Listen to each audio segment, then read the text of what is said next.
సిటీలో ఎంతమందిని చెప్పావు? చెప్పరా. నీ గురించి మాకంతా తెలుసు. చెప్పరా, ఎవరెవరిని చెప్పావు? ఈరోజు నీకు ఆఖరి రోజు. రే ఏంట్రా ఒకటి తర్వాత ఒకటి మాట్లాడుతూనే ఉన్నారు.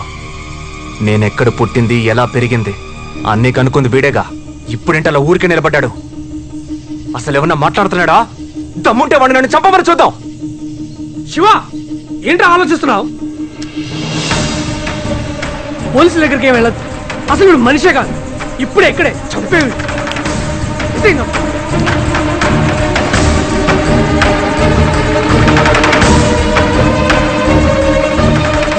ఏమైందిరా? వీడు బైరోడ్ కాదు,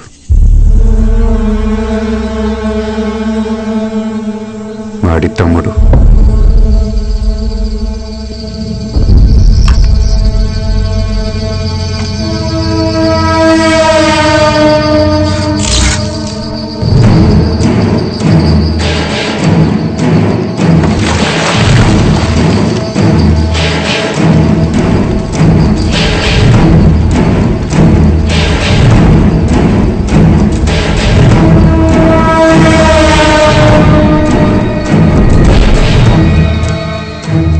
తమ్ముడే ఇలా ఉన్నాడంటే బైరోడ్ ఇంకెలా ఉంటాడో. వాట్సాప్ లో వీడియో స్ప్రెడ్ అయినప్పటి నుంచి మా అన్న నేను నీకోసం వెయిట్ చేస్తున్నావురా. రోజు 9ంటికి భైరవుడు నా కోసం వస్తాడు. ఈ రోజు వచ్చుంటాడు. నా కోసం వెతుకుంటాడు. నువ్వు నా ఫోటో పట్టుకొని వెతికిన విషయం ఈ పాటికే వాడికి తెలుసుంటుంది. వస్తాడ్రా వాడు. 13 ఏళ్ల వయసు తర్వాత మా అన్న ఇంకేం చేయలేదనుకుంటున్నావా? ఊరు నుంచి వచ్చాక ఊరికే కూర్చోలేదు. నెల్లూరులో 2012 తమిళనాడు ఎక్స్ప్రెస్ లో ఒక బోగి తగలబడి 47 మంది చచ్చిపోయారు. గుర్తుందా? అది యాక్సిడెంట్ కాదు, మా అన్న చేసిందే. ఆ తర్వాత సంవత్సరం హైదరాబాద్ లో ఒక బస్సు ఫ్యూల్ ట్యాంక్ పేలి 37 మంది చచ్చిపోయింది. 2 సంవత్సరాల ముందు చిత్తూరులో గ్యాస్ పైపు లీక్ అయి జనాలు కాలిపోయింది. ఇవన్నీ మా అన్న చేసినవేరా. అక్కడ జనాలు గుంపులు గుంపులుగా ఏడుస్తుంటే చూసి మేము సంతోషపడ్డాం. ఇవే కాదు, ఇంకో 10 సంవత్సరాల వరకు ఏమేం చేయాలో అన్ని ప్లాన్ చేసి పెట్టాడ్రా. హలో వినయ్, శివాకి ఫోన్ ఇవ్వు. శివ వద్దు. హలో. అరే శివ, వాడిని ఏం చేయలేదు కదా? లేదు, ఏం చేయలేదు. మంచి పని చేసావు. నువ్వు వెంటనే అమీర్పేట చౌరస్తాకరా. ఏ? రే, ముందు టీవీ పెట్టి న్యూస్ ఛానల్ చూడు. ఇక టీవీ లేదు. ఏం జరిగింది? నువ్వు ఒకరిని పట్టుకొచ్చావు కదా.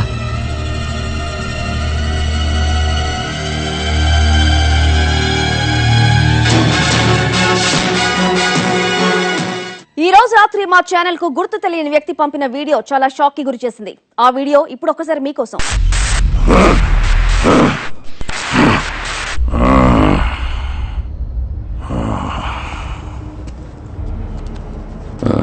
ఎక్కడి నుంచి మొదలెట్టాలో తెలియడం లేదే. ఏ హత్య నుంచని చెప్పాలి? మీలో చాలా మందిని నేను ఇంతకు ముందే చూసుండొచ్చు. ఈ సిటీలో ఉన్న మీ ఫ్రెండ్, ఫ్యామిలీ మెంబరు అనుమానాస్పదంగా చచ్చిపోయి అది చూసి మీరు లబోదిబోమని ఏడ్చుంటే ఖచ్చితంగా నేను మిమ్మల్ని చూసుంటాను. ఎందుకంటే అది నేను చేసిన హత్య అయి ఉండొచ్చు.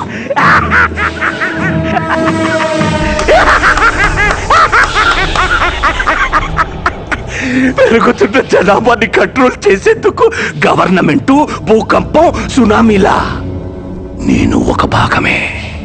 నిన్నటి వరకు నా నీడని కూడా ఎవ్వడూ తాకలేకపోయాడు. కానీ ఈరోజు ఒకే ఒక్కడు నా పేరు, నా ఊరు, నేను 12 ఏళ్ల వయసులో చేసిన మొదటి హత్య నుంచి మొన్న చేసిన హత్య వరకు అన్ని తవ్విచ్చాడు.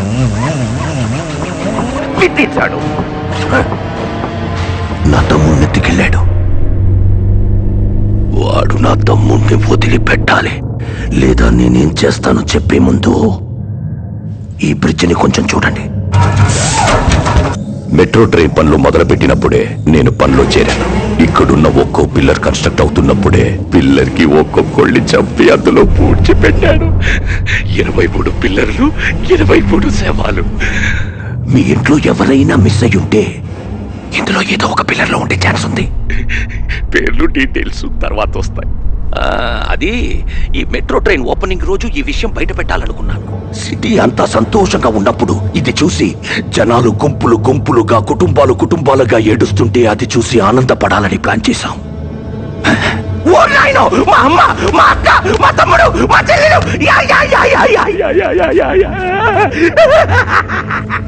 కానీ వాడు ఒక్కడి వల్ల ఆ సంతోషం సగంలో ఆగిపోయింది. ఇప్పుడు వాడు నా తమ్ముణ్ణి వదిలిపెట్టాలి, లేదా ఈ సిటీని శ్మశానంగా మారుస్తాను.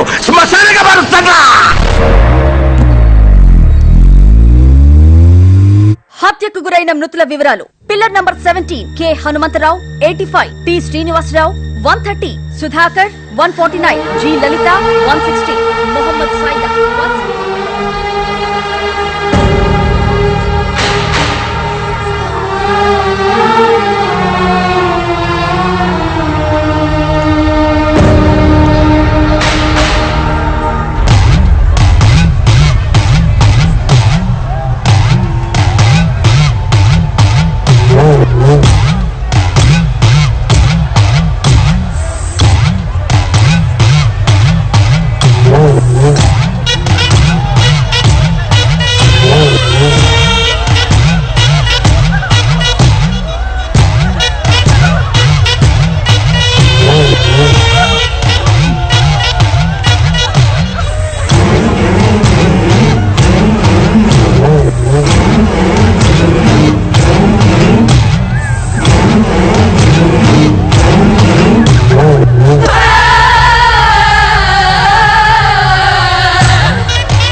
ఏడవకండి, ఎవ్వరూ ఏడవకండి. మిమ్మల్ని ఏడ్పించిన వాడు ఈ జనం మధ్యలోనే ఉన్నాడు. మీరేడుస్తుంటే చూసి సంతోషపడుతున్నాడు. కొద్దిసేపటి క్రితం టీవీలో నా తమ్ముడిని వదిలిపెట్టాలని చెప్పాడు కదా, ఆ తమ్ముడు వీడే. వీడిని పట్టుకున్న నేనే. వీడిని వదిలేస్తే మళ్ళీ ఇద్దరు కలిసి హత్యలు చేస్తారు. ఈ బ్రిడ్జ్ లో పూడ్చిన 23 మందే కాదు, పుట్టినప్పటి నుంచి వీళ్ళు ఇదే చేస్తున్నారు. ఇప్పుడు చెప్పండి, ఏం చేద్దాం వీడిని?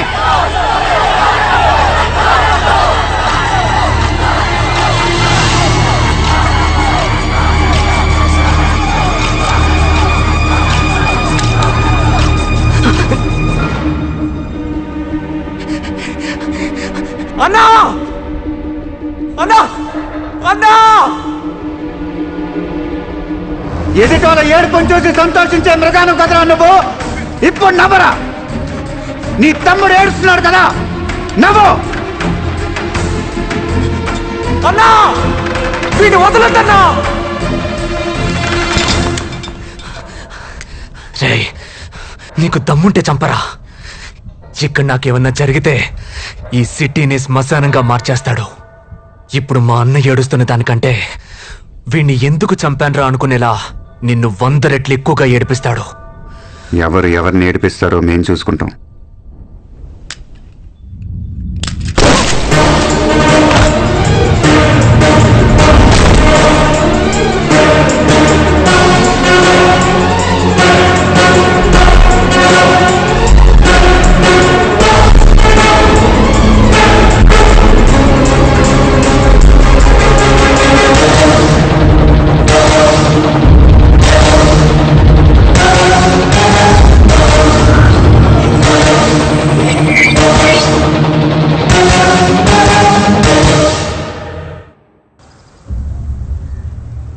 ఇది నిజంగానే మనకు క్రూషియల్ టైం.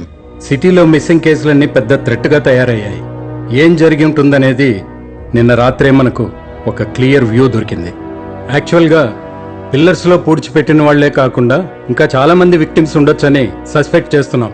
వీలైనంత త్వరగా మనం వాడిని పట్టుకుంటేనే పబ్లిక్ పానిక్ అవ్వకుండా ఆపగలం. ఇంత పెద్ద విషయాన్ని మనకంటే ముందే ఒకడు కనిపెట్టాడు, కానీ వాడు ముఖం కనపడకుండా చీకట్లో ఉండి జాగ్రత్త పడ్డాడు. వాడెవడనేది మనం ఫైండ్ అవుట్ చేయాలి, లేదంటే పబ్లిక్కి పోలీసుల మీద నమ్మకం పోతుంది. So initiate an emergency task force. ఆ హంతకుడిని, వాడిని కనిపెట్టిన వాడిని ఇద్దరినీ మనం పట్టుకోవాలి.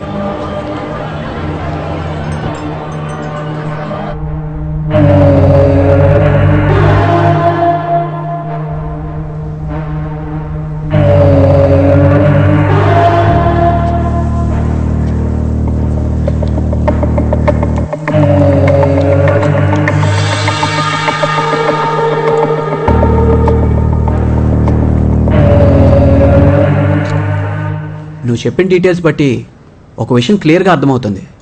He's exhibiting all the characteristics of sadistic personality disorder, SPD. ఎదుటి వాళ్ళు ఏడుస్తుంటే చూసి ఆనందిస్తూ ఉంటారు, దానికోసం ఏదైనా చేస్తారు. మెంటల్ ఇల్నెస్ రీసెర్చ్ ప్రకారం ఇది మనుషులు అందరిలోనూ ఉంటుంది. ఫర్ ఎగ్జాంపుల్, మనం బస్సులో వెళ్తున్నప్పుడు రోడ్డు మీద ఏదైనా యాక్సిడెంట్ జరిగితే తొంగి చూస్తాం. ఒకవేళ ఆ యాక్సిడెంట్లో ఎవరికి ఏం జరగకపోతే మన అంతరాత్మ డిసప్పాయింట్ అవుతుంది. అదే యాక్సిడెంట్లో ఎవరన్నా చనిపోతే అది చూసి అయ్యయ్యో అని బాధపడతాం. అదే మన మైండ్ కోరుకుంటుంది. సాధారణంగా మనలాంటి వాళ్లకు 4% ఇలాంటి సాడిస్టిక్ పర్సనాలిటీ డిసార్డర్ ఉంటుంది.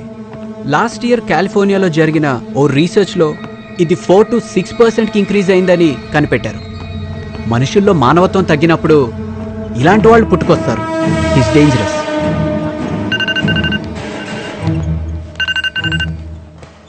హలో హలో శివ, చెప్పండి. నేను ఇన్స్పెక్టర్ గోకుల్నాథ్ మాట్లాడుతున్నాను. మిమ్మల్ని అర్జెంటుగా మీట్ అవ్వాలి, భైరవుడి గురించి. Please SIT down.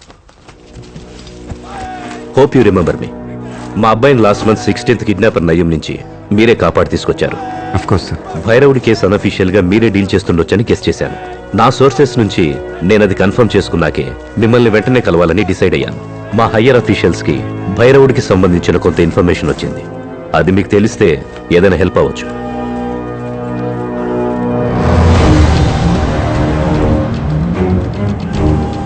భైరవుడి చైల్డ్హుడ్ గురించి మీకు తెలిసుండొచ్చు. వాడు వాడి తమ్ముడు ఇంకా ఏమేం చేయాలో ప్లాన్ చేసుకుంది చూస్తే షాకింగ్ గా ఉంది. సిటీలో ఉన్న ఏదో ఒక హాస్పిటల్ని టార్గెట్ చేశాడు. ఆ హాస్పిటల్లో ఉన్న పేషెంట్స్ ని ఏదో చేయబోతున్నాడు. ఏం చేయబోతున్నాడో తెలీదు. భైరవుడి కోపమంతా ఇప్పుడు మీ వైపు తిరిగింది. అఫ్ కోర్స్ అది ఒకందుకు మంచిదే. అందుకనే ప్రస్తుతానికి హాస్పిటల్ ప్లాన్ ఆపుంటాడు. పోలీసులు ఒక పక్క ట్రై చేస్తున్నారు. మీరు వాడిని పట్టుకుంటే ప్రాణాలతో పట్టుకోవాలని గుర్తుంచుకోండి. ఎందుకంటే అదే హాస్పిటల్లో తెలిసింది వాడొక్కడికే. కరెక్ట్ టైంలో వాడు తమ్ముడిని వేసేసావు. ఇప్పుడు వాడి ఫోకస్ వేరేలాగా ఉంటుంది. వాడు అనుకున్న ప్లాన్స్ ఎగ్జిక్యూట్ చేస్తాడో లేదా నిన్ను వెతుక్కుంటూ వస్తాడో అసలు ఏం తెలియట్లేదు. ఎట్టి పరిస్థితుల్లో వాడు ప్లాన్ చేసింది చేయకుండా అవుతాడు. ఆ లోపు ఏమైనా పట్టుకోవాలి. హలో. హాయ్, మా ఫ్రెండ్ ఇల్లు ఖాళీగా ఉంది. నేను కీస్ తీసుకున్నాను.